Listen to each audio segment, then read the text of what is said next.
Hello everyone, Patrick here, and today I am reviewing the G533 headset from Logitech. Now, first of all, this is about $170 to $180 headset that's gonna go into your rig and you're gonna play games on it and it's gonna get you some sort of boost in all your gaming glory. But it is a basic headset that is wireless, 7.1, and it is competing against, well, a lot of other wireless headphones, and one of the main ones that I mentioned in the unboxing was the G533, which is basically its older brother. This headset that I have here on my side is the more down-to-earth version without the huge extras, and it actually feels pretty nice. The headset itself is, well, it's designed pretty well. My little issue with it is there's too much shiny plastic. I'd rather have the whole thing matte because, after all, I mean, look, if you take it off and you put it on, you are touching these sides and it doesn't look nice. And after a long gaming session, sweaty hands are just gonna make this look pretty crap. But that's a very visual thing. It's not something that would bother a lot of people, but I thought I'd point it out because everything else is matte, except obviously these little rings here. And I can stay away from them when you take it on and off.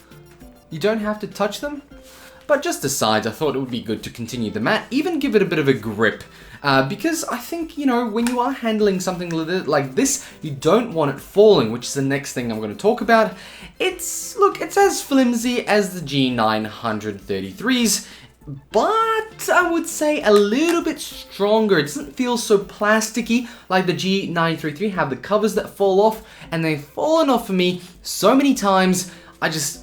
I get really annoyed with them. Sometimes I'm taking it off, it might clip my finger and just pop off, make a huge sound. It's a little bit annoying in the evening when you're gaming late nights, but this doesn't have any of those covers. You can't take them off and you can't hide your USB dongle in any of these areas, which is something that the other ones do. But why would you do it? They are not really something you want to take with you on the road, and it's not particularly something I would recommend putting in a bag either. Again, it's pretty flimsy, and I think these would survive better in a bag than the G933s. Obviously, there are other brands out there that probably do a little bit better in the construction-wise, but I think these are actually quite good. And putting them on and off and taking them on and off, I feel like these are stronger than G933s. So that's what I'm getting at. It just feels not so much more premium, but more solid. But that's about it. If we continue down to this bit here, which is, to me, it feels a little bit odd. It goes up and above the headphone there. The microphone is really nice. It extends a little bit, even bends around, but it doesn't hold very well. It just seems very loose compared to what it should be when you've got a microphone and you want to bend it around. As you can see, I bend it, it flips back to a very peculiar position. Like, sometimes you'd think they would continue to have it in a way that if you bent it, it would stay. But again, I guess it's just a microphone. Not too much to worry about. Once you put it on, you pull it around and you have it there. But maybe I want it a little bit closer. Maybe I don't want it to be all the way out. It's something that bothers me that an expensive item like this doesn't put too much thought into the extension pin or cable that's in there. But the microphone quality, very good, just like the G933. I think this is pretty comparable between the relationship of the mouses, the wireless mouses that I reviewed a little while back, the G900 and the G403. It's just basically the younger brother that's not built to the same premium standard, but is very high quality.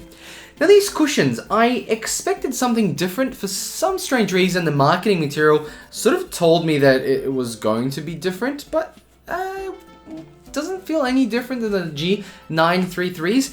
I would say these are a lot lighter, and I found my gaming sessions to be more comfortable with this headset.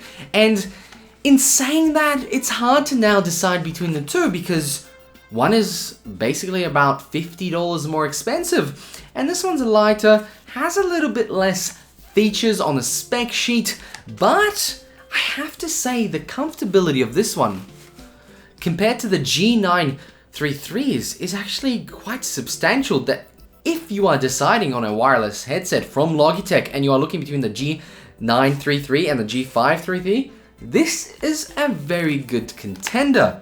Now there are some things that you would want to do and buy the G933 for, and one of them is actually having multiple inputs into the wireless headphone. So for example, you can have up to 3. You can have the USB, you can even have a phone, and another 3.5mm jack going into your wireless receiver and beaming straight to your headphones. Unfortunately with this one, just the one, you've got the USB receiver and that's it. All the computer sounds can go through here.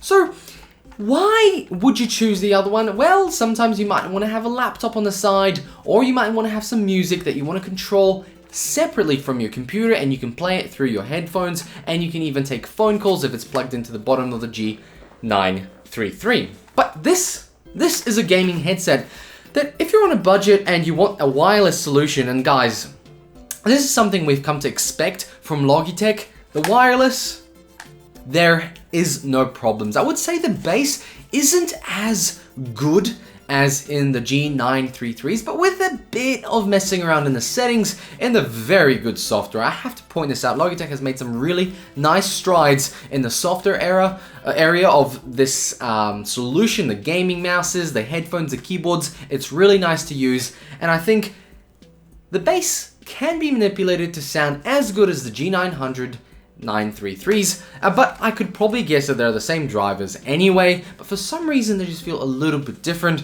It could be that these are a bit more comfortable and don't squish my ears in as much as the other ones. Even though they go over my ears, I feel like there's more pressure on these ones and therefore it's a bit more cupped. The other ones are a bit softer, maybe because I've used them so much. It depends on your comfortability levels, but I think this is much lighter, and that's what a lot of people are gonna like these for. It's light, it's a bit cheaper, and it does everything the other one does except those premium features that some people just won't really use. The range on this is substantial enough for me to go to the kitchen, get a drink, and come back, and even go outside for a bit where it starts cutting off, which is about, I would say 10 meters, maybe, through about 2 walls. It was okay-ish. It started crackling near the second wall. But that's not really an issue if you're just walking around your room and you just want to go cordless in your whole area. Now, if you look behind me, you can see a few wires. And actually, it's the charging cables for both the headphones and the mouse. And of course the keyboard, that's still wired for me, but that's the only cables I have on here. And if I had a mouse cable, and sometimes when I have the mouse with the cable and I'm just charging it, I do feel that it's not as good as wireless, and that's what you will feel when you get wireless headphones. That moment when you go completely wireless and you just move around, get up from your seat without wires is just an amazing feeling. And for the price, these guys are great. And I guess thank you very much to Logitech for sending them. I loved using them. And also, I guess, final thought, 1 G button, that is enough. Why would I need 3 or 4 G buttons? And I guess one more little gripe about this, the sound spinny volume thing there, it's not as, it's too loose. Again, it's too loose and it just feels like everything else is a bit loose. But if you can get over those few bits and pieces, this is a great set of headphones that you will not be disappointed. And again, even though they might be more pricier than other headphones, well, you'll just have to decide. If money is not an issue with yourselves, then the G933 would probably suit you very well. If money is an issue, or if you just don't want to be one of those people that just spends obscene amounts of money on random accessories and still want wireless, this is pretty much as good as it gets. Now, I have used other headphones in the past. I've had a pair of Corsair's 2100Hs, very, very nice. But after 6 months, the build quality was complete trash. They literally span out like that, and when you put them on your head, they're loose as goose. These guys, the 933s and the 533s, obviously I haven't had them for 6 months. I've had the 933s for 6 months, and they have yet to bend out. And I've got a pretty big head, so when I put it on, I have to sort of stretch it out. And the ones that I got from Corsair, well, not really usable anymore, and these have become a great replacement. Wireless, the Corsairs were pretty good, and these guys are 10 times better, especially the software support and also the quality of connection. I've had too many issues with the Corsairs. I've actually had them replaced once before. With these, plug in and play, and that's what you should expect from Logitech, so I'm happy they've delivered. But like, yeah, this is still just, come on, just stay in and let me throw them around for a bit. So guys, thank you very much for watching. I hope it's been a little bit educational about these headphones. I don't get into specs in most of my videos because, to be honest, most consumers don't really check them. They're really all about that comfortability, and if it sounds great, it sounds great. There are other headphones that are wired and probably will sound much better, but this is a pair of gaming headphones around the $180 mark that I think are, look, at $180, they're a bit expensive. Any lower than that, $150, $120 is where I see these headphones going in. I know they're a bit new right now, so they'll probably go down in price later in the year. If you see them on special, you should probably grab them. Very good headphones, highly recommended. And the final thing I have to say is, guys, you've got 7 or 6 days, depends when I post this video, for that competition well, not view, but win the ViewSonic 144 Hz FreeSync monitor, sponsored by PLE. So guys, check out that video on my channel. All you have to do is comment, subscribe, the usual, guys, you know how it is. But thank you very much to all the support so far. Looking forward to announcing the winner next week. And thank you very much for watching. And guys, let me know what you think of these headphones. Which one would you prefer? The G933s, the more premium, more stylish cut ones, or these very stylish, smooth, bit shiny ones? Thank you very much.